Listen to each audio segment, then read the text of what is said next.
Sabda Pandita Ratu kali ini mengetengahkan episode ke-8 dengan judul Sang Rajasa Triwikrama.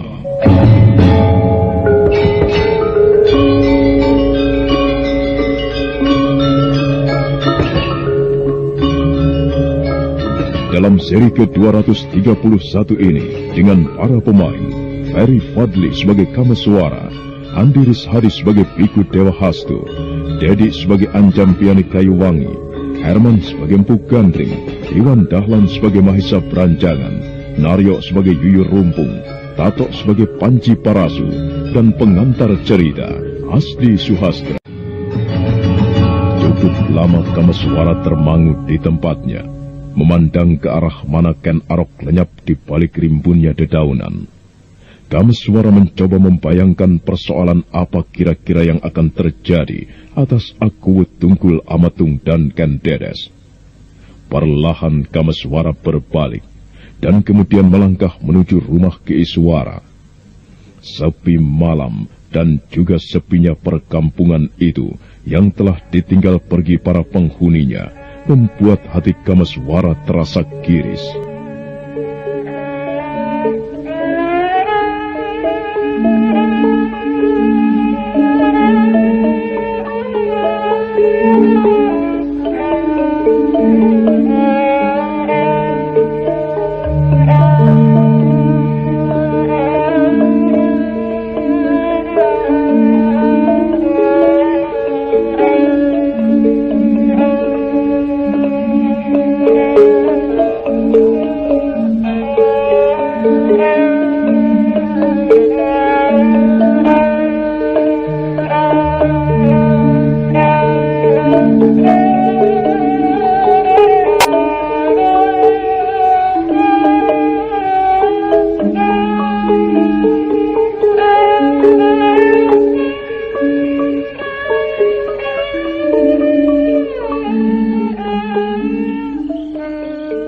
Kaukah itu Kameswara?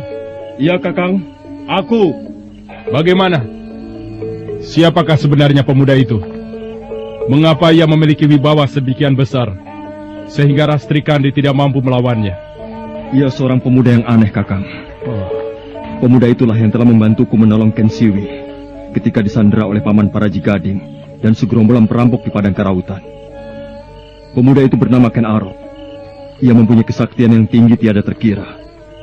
Kesaktian yang nampaknya ia bawa sejak ia lahir sebagai karunia dari dewa-dewa. Pemuda itukah yang banyak disebut sebagai kekasih dewa-dewa itu? Benar, Kakang. Pantas. Ia memang memiliki sesuatu yang aneh pada tubuhnya. Lalu kemana ia sekarang? Ia telah pergi mengikuti kemana arah kakinya. Ken Aroklah satu-satunya orang yang kebal terhadap kabut setan itu. Kabut itu tidak mampu menggerataki tubuhnya. Oh iya. Bagaimana dengan Rahastri Kandi? Ia telah tenang. Syukurlah. Kang Bo Ayumu dan Ken Siwi berhasil meyakinkannya. Aku pikir hubungan antara Rahastri Kandi dan Panji Garit tidak perlu ditunda-tunda lagi.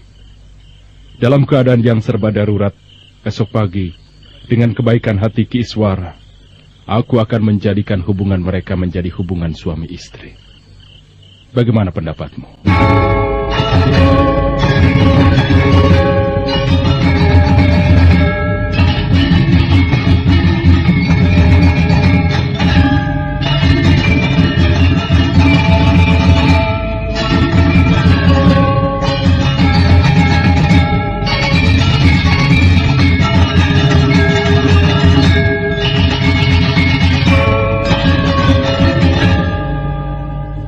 Tiba-tiba mulut Kameswara terkunci dan tidak bisa berkata-kata, seperti ada sesuatu yang tidak sewajarnya yang muncul di dalam hatinya. Rahastri Kandi, keponakannya yang ternyata bukan keponakan, gadis itu adalah gadis yang pertama telah merampas cintanya. Ada sesuatu yang terasa giris, dan Kameswara berusaha untuk menepiskannya sejauh-jauhnya. Mahisa Beranjangan, yang sadar dan tahu benar dengan apa yang bergolak di hati adiknya, yang ternyata adalah sekedar adik angkatnya itu, kemudian tersenyum.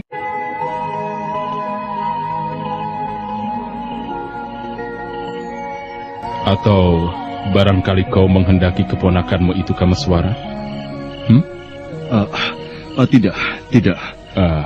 Kau merestui? Iya, aku berdoa pula untuk kebahagiaannya. Semoga Rahastri Kandi bisa meraih kebahagiaan bersama Paksi Jala Kuning. Keduanya terlampau mahal menebus apa yang menjadi hak mereka. Rahastri Kandi harus mengalami hal yang buruk, dan Paksi Jala Kuning kehilangan ayahnya. Benarkah apa yang dikatakan oleh pemuda aneh itu? Bahwa perempuan jalang bernama Seruni dan pamannya itu telah mati? Iya. Apa yang dikatakan Ken Arok benar. Ken Arok tidak mungkin berbohong. Lebih dari itu, aku sendiri telah bertemu dengan perempuan dan pamannya itu. Aku telah membayangkan bahwa kedua orang itu pasti akan menjadi korban keganasan kabut setan itu. Kakang, aku minta maaf. Aku sepertinya tidak mempunyai waktu. Ken Arok menyalahkan aku karena terlampau jauh meninggalkan Semenanjung Sembulungan. Malam ini pula aku akan kembali. Gila, apa maksudmu? Maksudku telah jelas, Kakang. Oh, kau tidak berkeinginan menyaksikan apa yang akan dijalani keponakanmu esok pagi? Jika itu yang akan aku lakukan, maka baru esok pagi harinya lagi, aku akan berada di Semenanjung Sembulungan. Sementara di sana ada Paman Empu Gandring, Paman Biku Dewa Hastu, Paman Anjampiani Kayuwangi, yang tentunya bertanya-tanya di dalam hati, bagaimana nasibku. Juga ingin mengetahui bagaimana nasib yang lainnya. Kemudian juga Paman Yuyu Rumpung dan Panji Parasu yang aku tinggalkan di Pawa Sambu. Baiklah. Jika itu alasan yang kau pergunakan, aku tidak keberatan. Tetapi jika kau justru menghindari perkawinan keponakanmu, maka betapa kerdil jiwamu. Aku berkata yang sebenarnya, Kakang Maesa Beranjangan. Kelak jika keadaan kembali pulih sebagaimana sedia kala, aku akan menjadi saksi ketika Kakang Maesa Beranjangan menyelenggarakan pesta besar-besaran. Bagaimana? Baiklah. Aku tidak akan menghalangi. Dan besok, demikian upacara itu selesai, Paksi Jala Kuning dan Rahastri Kandi telah sah menjadi suami istri. Maka kami langsung berangkat. Kemana tujuan Kakang dalam mengungsi kali ini? Ya, jika ada apa-apa, kau bisa mengirimkan kurir untuk menghubungi aku. Aku mempunyai seorang sahabat yang tinggal di sebuah desa kecil bernama Dabasa, di kawasan bumi Bondowoso. Namanya Kidono Rahawan. Kidono Rahawan. Iya. Panji Parasu berasal dari kawasan bumi Bondowoso. Mungkin ia akan bisa bercerita banyak. Nah, selamat malam, Kakang. Aku minta diri. Kameswara. Apakah kau tidak merasa perlu berpamitan dengan orang di rumah Ki Iswara? Tidak usah. Biarlah mereka mengira aku telah pergi bersama Ken Arok. Oh iya. Lalu bagaimana dengan kuda? Kau tidak perlu membawa kuda? Tidak usah. Kasihan kuda itu, jika kemudian hanya akan menjadi santapan kabut setan yang ganas itu. Maka waktu pun bergeser terus hingga saat pagi kemudian tiba. Di pagi itu pula, di rumah Ki Iswara yang baik hati itu, diselenggarakan sebuah upacara yang menyentuh hati dan sangat mengharukan. Dipimpin oleh Pandai Besiwaruju dan Ki Iswara, dilangsungkanlah perkawinan Paksi Jala Kuning atau Panji Garit yang telah kehilangan ayahnya dengan Rahastri Kandi dalam sebuah upacara yang sangat sederhana. Rahastri Kandi tidak mampu menahan tangisnya. Bahkan pada ujungnya, Rahastri Kandi jatuh pingsan ketika melakukan upacara sungkeman atas ibunya.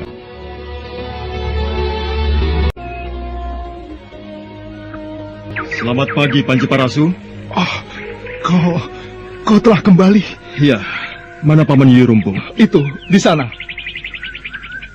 Yuyu Rumpung merasa gembira sekali melihat kedatangan Kameswara kembali.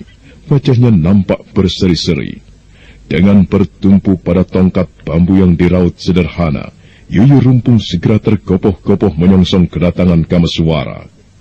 Matahari bersinar terang di langit, tetapi di sisi selatan nampak mendung tebal seolah-olah akan datang hujan. Oh, kau telah datang, Kameswara? Pangestumu, Paman. Aku telah kembali. Bagaimana? Kau berhasil? Iya. Aku berhasil menemukan Kakang Maesa Beranjangan. juga Kang Bo Ayu Ken Ratus.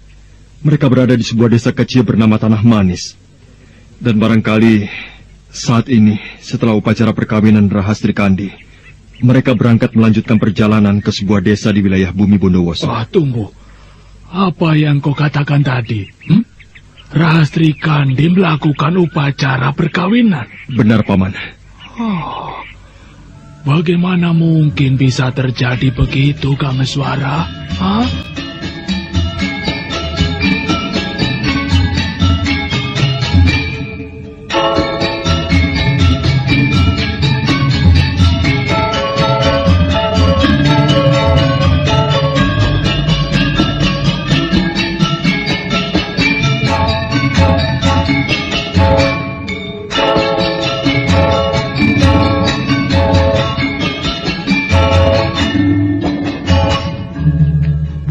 Dengan jelas, Kameswara menceritakan semua rangkaian peristiwa yang terjadi. Yuyu Rumpung mendengarkan cerita itu dengan tegang dan penuh seksama. Secara samar, Kameswara menceritakan apa yang dialami oleh Rahastri Kandi ketika gadis itu nekat meninggalkan Palwasambu. Dan Yuyu Rumpung kemudian tersentak manakala Kameswara juga menceritakan kematian kuda Sumekar yang menjadi korban keganasan Kabut. Yang Batara Agung. Kakang Kuda Sumekar. Kakang Kuda Sumekar telah tiada. Kakang Kuda Sumekar telah tiada. Itulah yang telah terjadi, Paman. Pandangan lelaki yang telah cacat kaki kirinya itu menerawang, memandang kejauhan. Matanya mengejap-ngejap. Tetapi meski lelaki pantang untuk menitikkan air mata, namun mata yang nampak lelah itu membasah juga. Kameswara menghela napas panjang, sedangkan Panci Parasus rasa ikut merasakan betapa seperti ada pasir pada permukaan hati. Aku sama sekali tidak mengira ketika aku merasakan sakit yang luar biasa saat kakiku tertebas pedang. Aku meminta kepada Kakang Kuda Sumekar untuk melarikan diri. Aku merasa bahwa aku akan mendahului mati. Tetapi ternyata Kakang Kuda Sumekar telah mati. Dan kemudian yang harus dialaminya adalah dengan cara itu. Kameswara.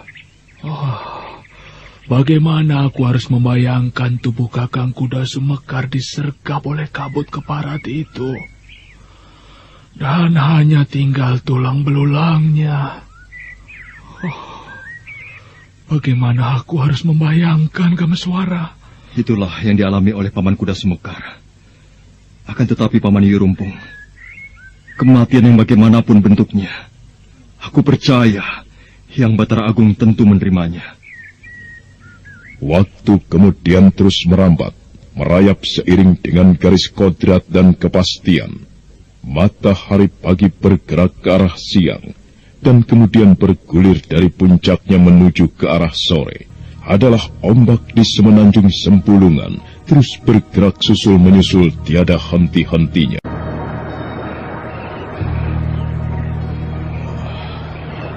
Apa yang kau renungkan, Adi Anjan Piani? Telah beberapa hari kita berada di sini, Kakak. Aku mulai memperhatikan perilaku-perilaku khusus pada bongkahan logam yang luar biasa itu. Semakin hari semakin menarik perhatian, Kakak. Iya. Kau benar, Adi. Tetapi coba katakan, apa yang kau maksud dengan perilaku-perilaku khusus itu? Nampaknya bongkahan logam itu telah kekenyangan, Kakak. Atau apalah istilahnya. Iya. Tetapi semakin hari, kabut yang muncul semakin berkurang. Dan getaran-getaran aneh yang muncul dari bongkahan logam itu, yang bisa kita rasakan pada pagi hari, saat sekarang aku rasakan tidak sedemikian tajam lagi, Kakak. Ya, seperti hari-hari pertama kita berada di sini. Iya. Itulah yang aku simpulkan. Tetapi bagaimana menurut Kakang Piku Dewa Hatsu? Ternyata mata hatimu cukup tajam, Adi Anjampiani. Aku juga merasakan apa yang kau rasakan. Tetapi sebaliknya dengan yang aku rasakan. Bagaimana, Empu? Ya, ada sesuatu yang tidak lumrah. Sesuatu yang mengerikan. Ya, aku bisa merasakan itu.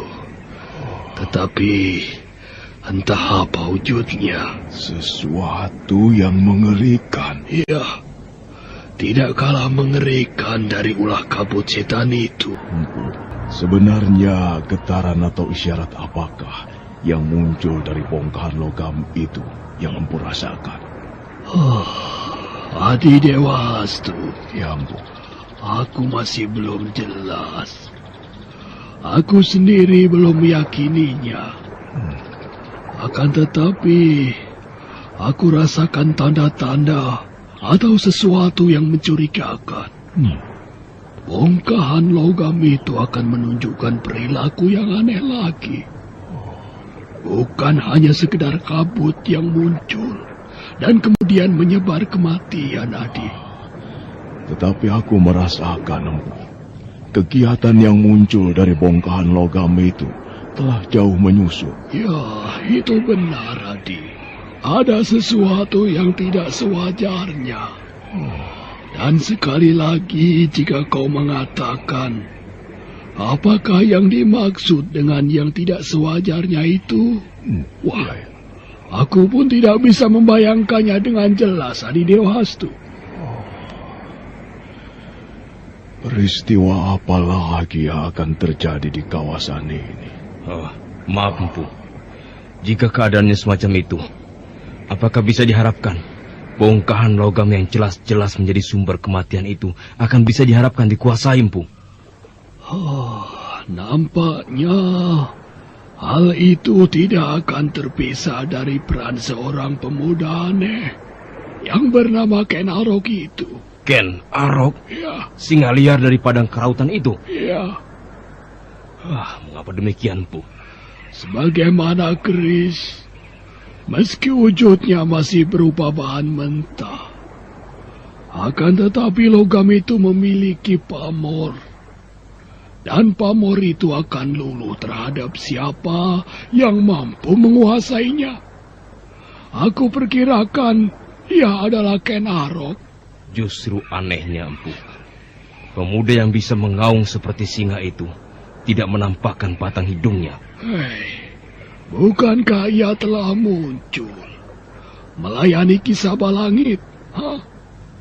Ken Arok berkeliaran di sekitar tempat ini.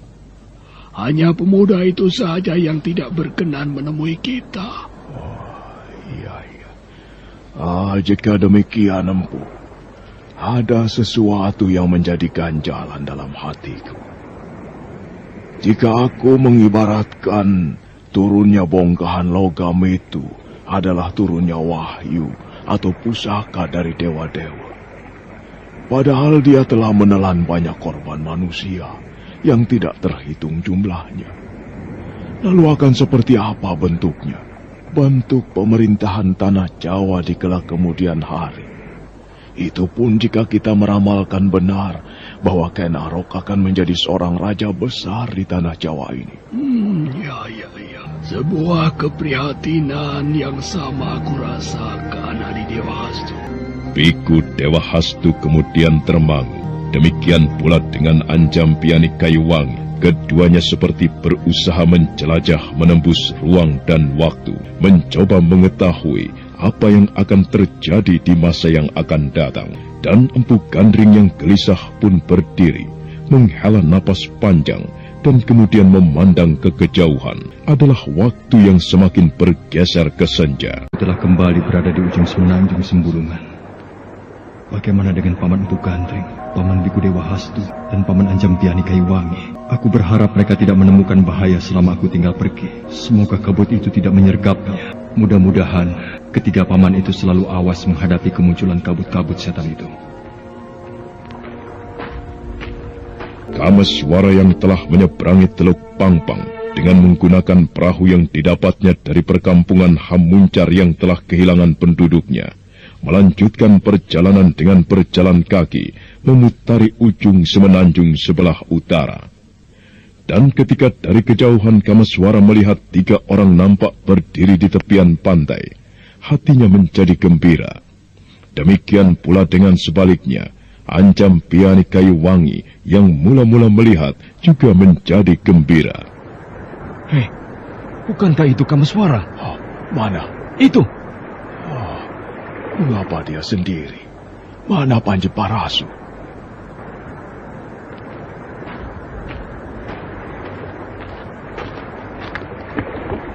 Oh, Kameswara, mengapa kau kembali sendiri? Mana Panji Parasu yang pergi bersamamu? Oh, jangan gelisah, Paman. Panji Parasu tidak apa-apa. Saat ini Panji Parasu sedang menempuh perjalanan kembali ke tanah kelahirannya di bumi Bondowoso. Menemani Paman Yuyu Rumpung yang ternyata masih hidup. Oh, pamanmu Yuyu Rumpung masih hidup.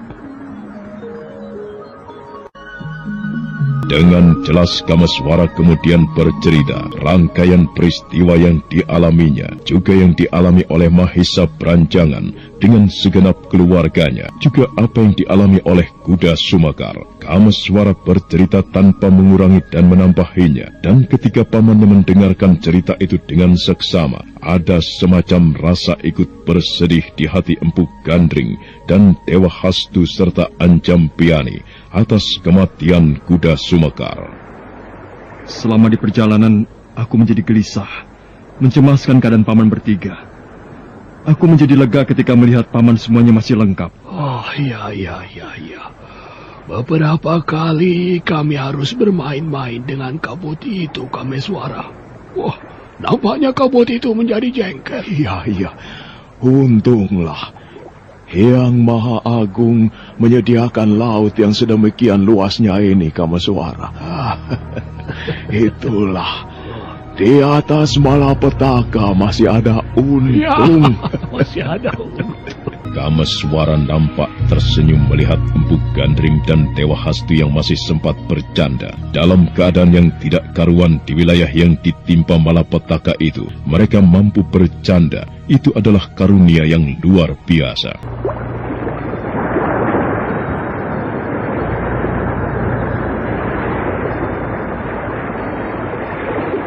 Dan waktu pun terus merambat. Matahari senja telah lenyap di balik garis cakrawala sebelah barat, untuk kemudian kekuasaan siang digantikan oleh hadirnya malam. Dan malam itu pun serasa cepat sekali merambat, hingga sampai ke pusatnya.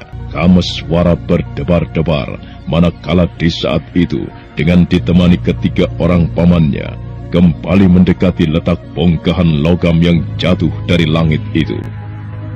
Nampaknya ada sesuatu yang berubah. Oh, apa yang kau rasakan berubah itu, Kameswara? Perilaku bongkahan logam itu tidak sebagaimana malam sebelumnya, Paman Empu. Oh, iya. Tetapi, benarkah yang aku rasakan ini? Kau benar, Kameswara. Dalam keremangan cahaya yang muncul dari bongkahan logam itu sendiri, Kameswara merasakan detak jantungnya lebih kencang berpacu. Ketajaman mata hatinya yang didorong oleh ketinggian ilmu kanuragannya sejak mengalami peristiwa luar biasa di air terjun Kambang Ayun, mampu membuat dirinya merasakan sesuatu yang berubah. Pepohonan sepertinya tidak lumrah. Ada yang berubah. Ada yang berubah. Ya, aku yakin ada yang berubah. Nampaknya ada sesuatu yang mengerikan. Bahkan jauh lebih mengerikan. Tetapi apa? Paman, kita tinggalkan tempat ini. Empu Gandring bertanya-tanya di dalam hati melihat Kameswara nampak gelisah dan berjalan tergesa-gesa meninggalkan tempat itu. Demikian pula dengan Biku Dewa Hastu dan Anjampiani Kayuwangi. Beberapa saat mereka berjalan meninggalkan tempat bongkahan logam itu, di tempat yang tidak tersentuh oleh cahayanya. Kameswara kemudian berhenti. Apa yang kau lihat, Kameswara? Kau melihat sesuatu? Apakah Paman tidak melihatnya? Tidak. Nampaknya aku tidak melihat apa yang berhasil kau lihat. Bagaimana Kameswara? Semoga saja pandangan mataku tadi salah dan aku keliru. Tetapi aku melihat... apa yang kau lihat, Ger? Ranting yang bergerak-gerak, Paman Empu. Ranting yang bergerak-gerak? Apa maksudnya, Ger? Ranting pepohonan itu bergerak-gerak, Paman. Ya, tapi apa anehnya? Ranting bergerak-gerak. Jika dia tertiup oleh udara yang bergerak, maka ranting itu pun bergerak-gerak, kan? Tapi bukan gerak yang sewajarnya, Paman. Bukan gerak yang sewajarnya. Bagaimana maksudmu, Kameswara? Ranting-ranting itu bergerak-gerak meliuk. Jelas bukan karena gerakan yang diakibatkan oleh angin. Meliuk seperti ular. Mengerikan sekali, Paman. Pohon-pohon itu nampaknya telah berubah. Ia hidup dan bernyawa. Biku Dewa Hastu dan Anjampiani Kayuwangi saling berpandangan. Dan Empu Gandring memandang Kameswara seolah tidak ingin bergeser dari menatap wajah pemuda itu. Tetapi Empu Gandring melihat kesungguhan pada wajahnya. Dan di luar sadarnya, Biku Dewa Hastu serta Anjampiani Kayuwangi memandangi sekitarnya pada pepohonan yang tumbuh di sekelilingnya. Pepohonan itu menjadi tidak lumrah karena bongkahan logam itu. Ia hidup meliuk-liuk seperti bernyawa. Begitu yang kau saksikan tadi, Kameswara? Benar, Paman Empu. Aku tidak melihatnya. Tetapi jika itu benar, sungguh merupakan suatu hal yang luar biasa. Tumbuh-tumbuhan bisa dibedakan dengan manusia dan binatang. Manusia dan binatang mempunyai naluri, sedangkan tumbuhan tidak. Manusia dan binatang mempunyai kehendak, kemauan, tetapi tumbuhan tidak. Itu yang membedakan, Kameswara. Dan jika sekarang kita akan menyaksikan tumbuhan mampu berperilaku seperti manusia, seperti binatang, sungguh suatu hal yang sangat luar biasa. Pada kenyataannya, kita telah menyaksikan kabut yang jelas-jelas tidak mempunyai naluri. Akan tetapi kabut itu telah menunjukkan perilaku yang aneh itu, Empu. Jika apa yang dikatakan Kameswara benar, berarti antara kabut dan tumbuhan itu menunjukkan keadaan yang sama. Iya. Bongkahan logam itu telah terlalu kekenyangan darah. Kekenyangan menyantap korban-korban, baik manusia atau binatang. Dan darah itu kemudian meresap ke dalam tanah dan merangsang perilaku tumbuhan yang ganjil itu. Empu. Iya. Nampaknya teka-teki yang Empu lontarkan mengenai keadaan aneh dari bongkahan logam itu telah terjawab. Iya. Aku telah merasakan adanya sesuatu yang berbahaya. Mungkin lebih berbahaya. Dan itu adalah perilaku aneh dari tumbuhan itu. Lihat! Tiba-tiba daun-daun bergerak. Secepat kilat Kameswara menghunus keris Kiai Kambang Ayun di tangan kanannya. Sebuah pohon yang nampaknya terangsang oleh sesuatu yang sulit dimengerti mulai menggeletar. Yang Batara Agung, benarkah apa yang aku lihat ini? Gila. Benar katamu, Kameswara. Lihat, sebatang pohon. Pohon apa itu? Ia mencerabut dirinya sendiri dan berdiri di atas akar-akarnya. Kita kembali ke pantai, Paman. Hati-hati. Jangan sembarangan memegang pohon. Semua pohon harus kita curigai. Iya. Aku akan menghajarnya dengan ajian Raga Bajra. Apa? Aku akan menghajar pohon yang liar itu dengan ajian Raga Bajra. Kameswara segera menyarungkan keris Kiai Kambang Ayun. Pandangan matanya kemudian tertuju pada pohon yang berperilaku aneh itu. Batang-batangnya bergerak liar, daun-daunnya tidak pernah tenang seperti menari-nari, dan akar-akarnya terus menggeliat seperti ribuan ekor ular. Manakala Kameswara telah siap, dia segera melontarkan kekuatan dahsyat dari Aji Raga Bajra yang terkepal di tangan kanannya.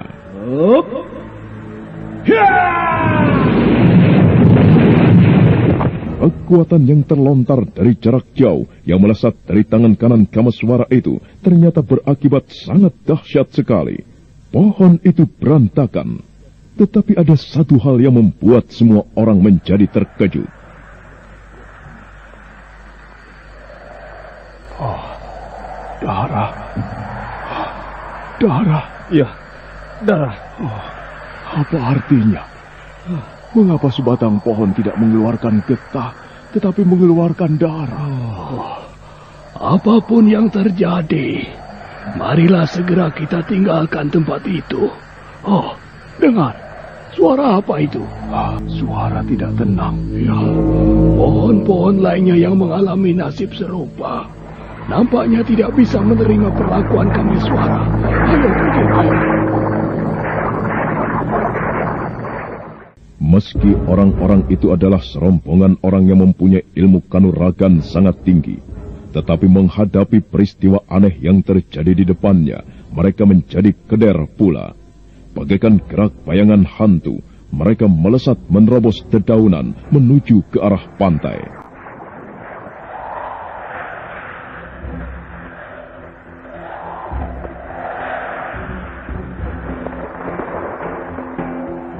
Baru beberapa saat setelah Empu Gandring pergi, tiba-tiba beberapa pohon mencerabutkan diri dan bergerak dengan akar-akarnya.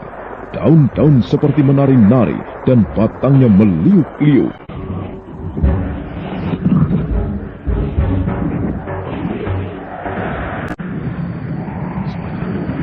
Dan tidak masuk di akal, tetapi kita menyaksikannya, Empu.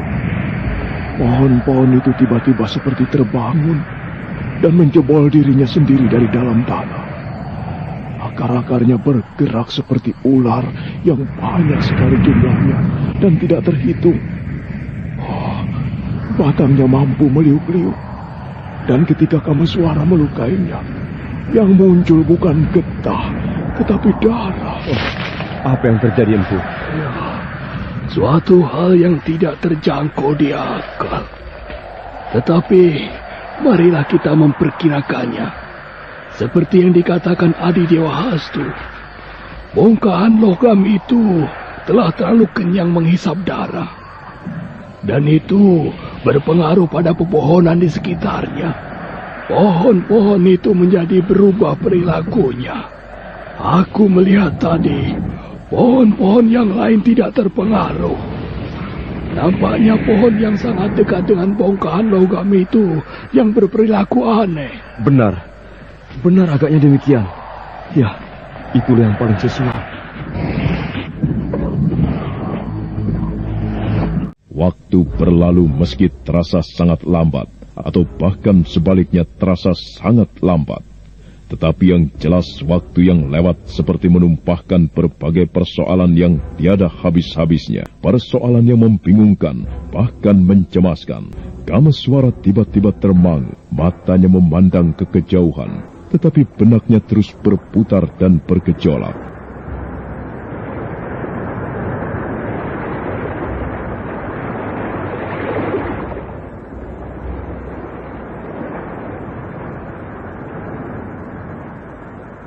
Dan waktu itu pulalah yang mengantarkan Kameswara, Empu Gandring, Biku Dewa Hastu dan Anjampiani Kayuwangi melampaui hari-hari yang panjang, hari-hari yang terus lewat, hingga tiba saatnya mendekati malam bulan purnama berikutnya. Di sepanjang hari itu, mereka harus menyelamatkan diri, bukan saja dari sergapan kabut setan, tetapi juga pepohonan yang telah berubah menunjukkan perilaku aneh. Pepohonan yang mempunyai kemauan, kehendak, bahkan nafsu membunuh. Dan manakala matahari telah tenggelam di langit sebelah barat, dari timur, dari garis batas cakrawala, bulan menyembul dari laut yang maha luas. Cahayanya cemerlang, menerangi luasnya langit yang bersih dari mendung dan mega. Kameswara memandangi bulan itu dengan jantung yang berdegup lebih kencang. Saat yang diceritakan oleh Ken Arok telah tiba. Di bulan purnama, bongkahan logam itu harus diatasi. Jika tidak, malapetaka yang panjang dan berlarut-larut memporak-porandakan daerah yang lebih luas lagi akan terjadi. Bagaimana caranya aku mendekati bongkahan logam itu? Padahal ia dijaga oleh tanaman-tanaman yang berubah berperilaku liar itu. Bagaimana aku harus melakukannya? Kasihan keponakanmu itu, Kakang Dewastu. Apa maksudmu, Anjang Piani? Lihat apa yang dilakukannya. Nampaknya ia melamun. Tetapi di balik itu, hatinya tentu tengah berkecamuk, memikirkan sebuah peristiwa besar yang akan terjadi malam ini. Lihat, Kakang, bagaimana ia memandang ke arah bulan.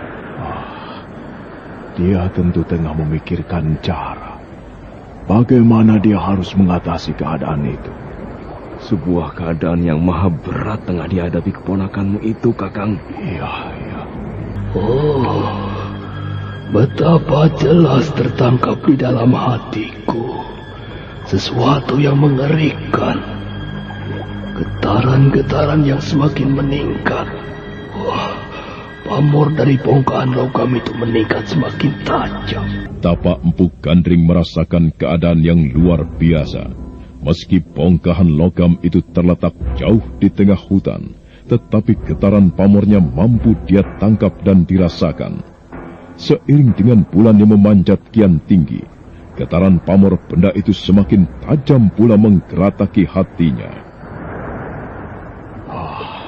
Bagaimana, Kamaswara? Adakah sesuatu yang sedang kau pikirkan? Iya, Paman. Apa? Aku berharap Ken Arok akan muncul menemui aku.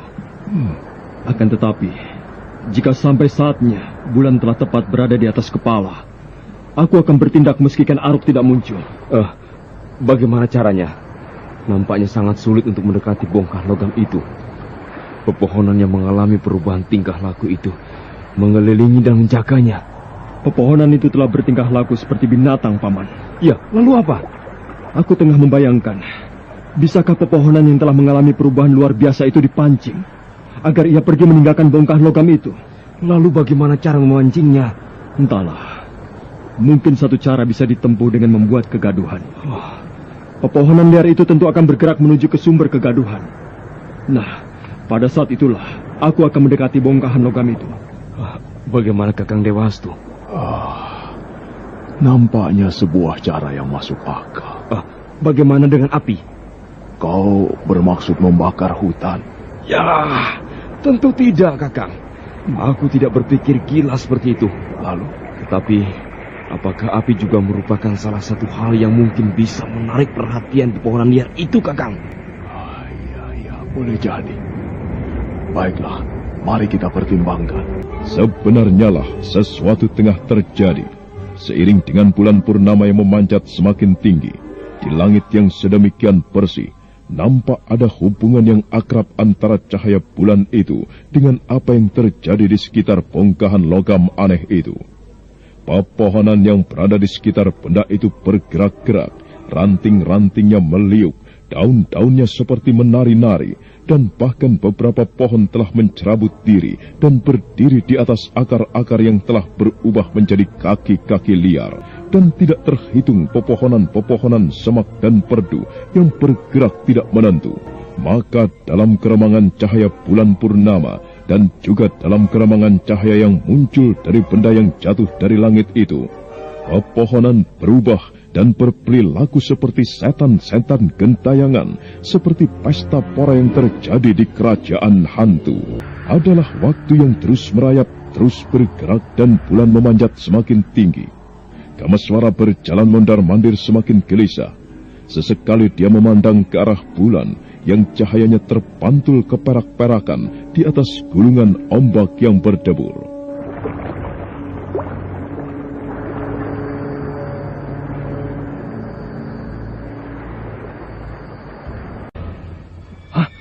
Singa liar. Tiba-tiba, tetumbuhan yang hidup di sekitar bongkahan logam itu bertingkah liar. Kamaswara merasa berada dalam suatu keadaan yang tidak menentu. Kamaswara bingung dan tidak tahu harus berbuat apa. Dia berangan-angan andai kata Ken Arok muncul. Tiba-tiba dia dihentak oleh auman singa yang mengaum sangat menggetarkan. Kameswara segera berdiri. Empu Gandring yang semula termangu berdiri pula. Semuanya menunggu pemuda aneh kekasih dewa-dewa itu muncul. Namun meski beberapa saat berlalu, ternyata Ken Arok tidak menampakkan diri. Setelah beberapa saat berlalu kita menunggu, tapi pemuda aneh itu belum juga menampakkan diri. Apa maksudnya? Ia tidak mau menemui kita, Kakang. Bagaimana, Empu? Mungkin pemuda itu sekedar ingin mengatakan bahwa ia telah berada di sini, di sekitar tempat ini. Tetapi mungkin Kameswara mengetahui sesuatu. Barangkali itu merupakan sebuah isyarat, Kameswara. Tidak, Paman Empu. Aku sendiri bingung. Mengapa Ken Arok tidak memberi sesuatu isyarat kepadaku? Lihat, bulan semakin tinggi. Bulan memang memanjat semakin tinggi, menyusup di antara beberapa lembar mega. Cahayanya yang terang benderang dirasakan oleh Empu Gandring sebagai sesuatu keadaan yang tidak sewajarnya. Namun diyakininya sekali oleh Empu Gandring, bulan yang hadir kali ini nyata-nyata mempunyai hubungan yang akrab dengan keadaan yang akan terjadi.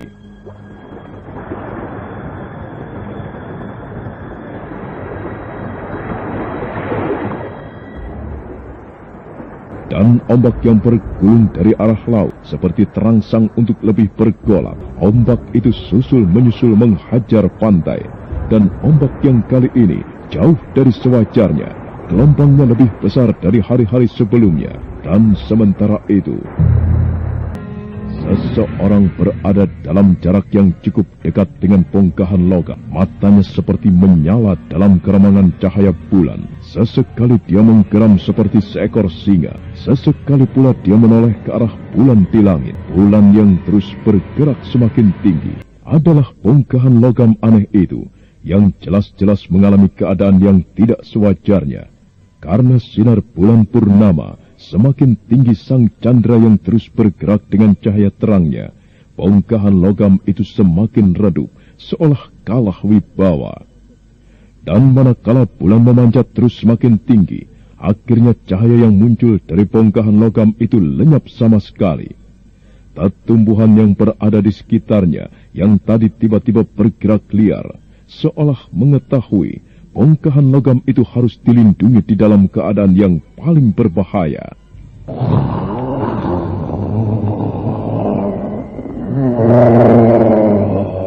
Ken Arok masih menunggu beberapa saat lagi hingga bulan tepat berada di atas kepala. Di tepi pantai, Kameswara memandang bulan yang membentuk bayang-bayang tubuh tepat di kakinya dengan hati berdebur.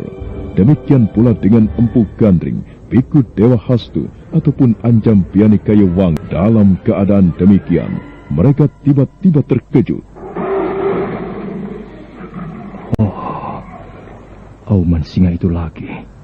Arahnya nampaknya dari tempat bongkahan logam itu berada. Iya. Suara apa itu? Ketajaman telinga Kameswara memang sangat luar biasa. Dia mampu mendengar suara yang tidak sewajarnya. Suara yang tidak tertangkap baik oleh Empu Gandring, Biku Dewa Hastu, ataupun Anjam Piani Kayuwangi. Nampaknya sekaranglah saatnya. Apa maksudmu, Kameswara? Nampaknya tengah terjadi pergulatan yang seru. Ken Arok menghadapi tumbuhan yang berubah liar dan ganas. Maaf, Paman. Aku harus ke sana sekarang. Silakan Paman bertiga mengambil keputusan yang sesuai. Ya! Bagaimana dengan kita, Empu? Apakah kita akan berpangku tangan menghadapi keadaan ini? Tentu tidak, Dewa Hastu. Ya, kita harus ikut ambil bagian. Apa tugas kita? Peran apa untuk kita? Pepohonan yang telah mengalami perilaku menyimpang itu harus ditumpas hingga habis. Tumbuhan itu bisa menjadi bahaya di kemudian hari. Di samping itu, nampaknya kita bertiga bisa memancing tumbuhan aneh itu agar menjauhi letak bongkahan logam itu. Bagaimana? Ya. Aku telah siap, Empu. Nah, marilah. Semoga Yang Batara Agung melindungi kita. Empu Gandring segera mencabut sebilah keris yang berada di pinggang. keris yang memancarkan sebuah pamor kebiru-biruan, tentu sebuah keris yang sangat dahsyat. Sedangkan Biku Dewa Hastu segera mencabut pedangnya, disusul oleh Ancampiani Kayu Wangi yang kemudian melakukan hal serupa. Ketiga orang yang telah berusia lanjut itu mulai memasuki semak-semak dengan sebuah beban yang berat dan sulit karena harus cermat membedakan antara tetumbuhan yang wajar dengan tetumbuhan yang telah tercemar. Dan dalam pada itu, tumbuh-tumbuhan yang mengalami perubahan perilaku seperti dirangsang untuk bergerak liar dan ganas mengepung Ken Arok.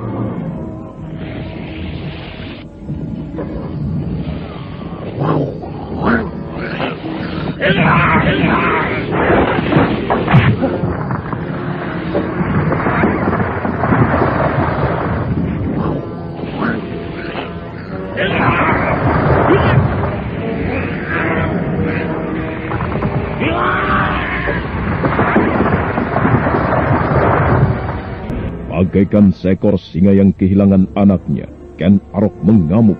Namun betapapun tingginya ilmu kanuragan yang dimiliki oleh Ken Arok, yang dihadapinya adalah pepohonan aneh yang hidup dan berperilaku seperti binatang, yang mempunyai kemauan membunuh, bergerak dengan seluruh anggota badannya, dari akar hingga batang-batang. Ken Arok mengamuk semakin menjadi-jadi. Pepohonan yang telah tercemar oleh bongkahan logam aneh itu seperti terbangun, tumbang satu muncul yang lain. Kepungannya semakin wajah Ken Arok sudah tidak nampak lagi dan tidak karuan wujudnya. Setiap batang pohon itu terluka, memancar cairan yang berbau anyir. Darah merah telah membasahi segenap tubuh Ken Arok, dan adalah Kameswara yang telah berhasil menyelinap mendekati tempat itu. Dia seperti terpaku melihat apa yang terjadi. Gila. Apa yang aku lihat ini benar-benar keadaan yang paling gila. Pertumbuhan besar dan kecil, semuanya bergerak liar, mengerikan sekali. Akar-akarnya bergerak serabut, dahan dan ranting-ranting yang liuk-liuk. Dan Ken Arok mengamuk seperti banteng ketatu. Tubuhnya bersimbah darah. Bukan main. Bongkahan logam yang jatuh dari langit itu ternyata mengakibatkan hal yang sangat luar biasa. Kabut-kabut yang muncul dari dirinya menyebar malapetaka. Darah yang dihisap oleh kabut itu telah mempengaruhi pula pepohonan yang hidup di sini. Apa yang harus aku lakukan? Kameswara! Apa yang kau tunggu? Cepat bereskan bongkahan logam aneh itu! Iya, Ken Arok telah memancing pepohonan itu. Dan akulah yang harus menyelesaikan bongkahan logam itu. Kameswara segera mencabut keris Kiai Kambang Ayung dari warangkanya, sedangkan di tangan kirinya tergenggam sebuah pisau belati. Kameswara kemudian mulai bergerak.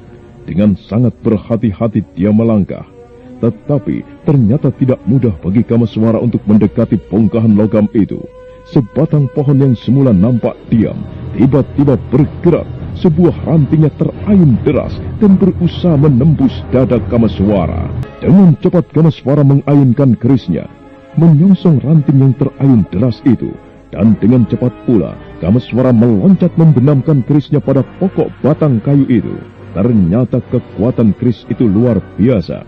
Pohon itu seperti bergetar menahan sakit. Sesaat Kameswara termangu, terpesona melihat apa yang berada di depannya. Tanpa sepengetahuannya, pohon yang lebih besar telah berada di belakangnya dan siap menghajarnya.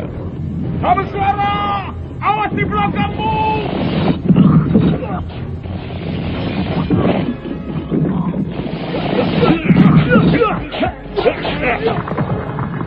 Maka terjadilah sebuah pertempuran yang paling aneh di tempat itu. Ken Arok telah melolos cambuknya yang dilejutkannya dan meledak-ledak memekakan telinga, menghajar pepohonan liar yang berani mendekatinya. Wajah Ken Arok menjadi tidak karuan, darah telah melumuri tubuhnya, dan ternyata keadaan yang sama harus dialami pula oleh Kameswara. Sambaran-sambaran keris dan pisau belatinya menyebabkan darah yang muncrat dari pepohonan liar itu membasahi tubuhnya. Sedangkan pepohonan itu sendiri terus mengalir, kian rapat mengepung dua calon mangsanya, hingga akhirnya Kameswara dan Ken Arok telah beradu punggung. Waktu kita tinggal sedikit, Kameswara. Apa maksudnya? Jika bulan bergeser ke arah barat dan bongkahan logam itu kembali bercahaya, tidak bisa dicegah lagi. Malah petaka yang lebih mengerikan akan terjadi. Nah, Kameswara, janganlah kau merasa sayang terhadap nyawamu untuk menyelamatkan bumi ini dari bencana. Baik, aku mengerti. Kameswara memandang ke langit. Bulan nampak bersinar terang.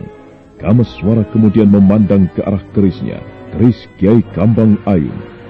Taulah kini Kameswara bahwa saat inilah sebenarnya keris harus melaksanakan tugasnya. Dan sebelum Kameswara berbuat sesuatu, Ken Arok mengaum. Cambuknya meledak menggeletar, menyambar pohon liar yang berani mendekat.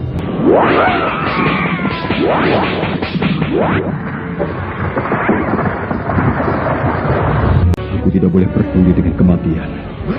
Jika aku mati, aku tengah berusaha menyelamatkan peradaban dari keganasan bongkahan logam yang jatuh dari langit itu. Ragat Bajra, Riung Laut.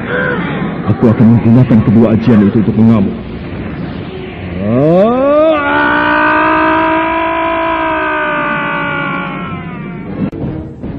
Kameswara segera matak aji Raga Bajra yang sekalian digabung dengan ajian Riung Laut. Dan di genggaman tangannya, sebuah pusaka yang dahsyat nampak menyala. Dan dalam pada itu, Ken Arok mengayun-ayunkan cambuknya, siap menghadapi pepohonan yang nampaknya siap meluluh lantakkan korban-korbannya. Nah, apa yang akan terjadi di hutan semenanjung Sembulungan itu? Bagaimana nasib Kameswara dan Ken Arok? Serta bagaimana pula tandang Grayang Empu Gandring, Biku Dewa Hastu, dan Anjam Piani Kayu Wangi? Saudara pendengar, untuk mengetahui jawabannya, silakan mengikuti kelanjutan kisah ini dalam seri berikutnya. Sampai jumpa.